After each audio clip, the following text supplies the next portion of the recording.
तो आज जो टॉपिक रही स्टॉक मार्केट आरंभ करने पूर्व जानवा पड़ो 10टी कथा जदि आपण मैंने स्टॉक मार्केट रे इन्वेस्ट करेंगे स्टॉक मार्केट आरंभ करने चाहूँगी ताले 10टी कथा निश्चित मन रखु जोटा आपको बहुत कम आसो।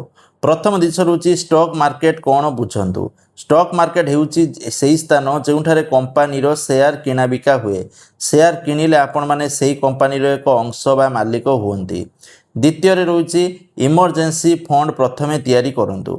स्टॉक मार्केट रो निवेश करने पूर्व 3 रु 6 मासर खर्च समान एक इमरजेंसी फंड रखंतु कारण जरूरी टंका को शेयर मार्केट रे निवेश करंतु नहीं जदि करिवे इमरजेंसी टाइम रे हैरान हेबे। 3 नंबर रोचे धार करी निवेश करंतु नहीं। लोन किंबा क्रेडिट कार्ड रो टंका रे शेयर किनिबा अत्यंत माने खराब करंतु नहीं। 4 नंबर रोचे डीमैट आउ ट्रेडिंग अकाउंट खोलंतु। सेबी नियंत्रित ब्रोकर माध्यम रे आपण माने डीमैट अकाउंट नले ट्रेडिंग अकाउंट खोलिया पई परामर्श ठीक अछि। तापर रोचे निजे गवेषणा करंतु। निजे गवेषणा करने शिखु कौन यूट्यूब वीडियो टेलीग्राम चैनल बा सोशल मीडिया टिप देखी सीधा सलख शेयर किणतु नहीं। कंपानी व्यवसाय लाभ ऋण एवं भविष्यत संभावना विषय जानिकी शेयर किनले भल। तापर होची डिभर्सिफिकेशन करंतु। समस्त टंका गोटे कंपानी किंबा गोटे शेयर रे निवेश करंतु नहीं।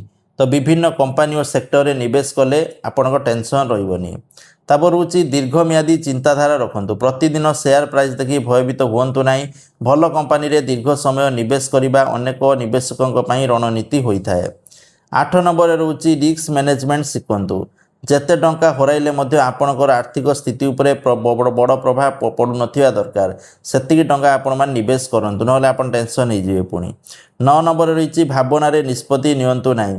बजार बढ़िले लोभ कमिले भय यही दुईटी भावना अनेक समय भूल निष्पत्तिर कारण होता है। तापर 10 नंबर रोचे नियमित शिखा जारी रखंतु। स्टॉक मार्केट रो सफलता पाई निरंतर शिक्षा आवश्यक। Financial statement valuation mutual funds ETF एवं अर्थनैतिक खबर विषय जानिबा आपण माने अभ्यास करंतु।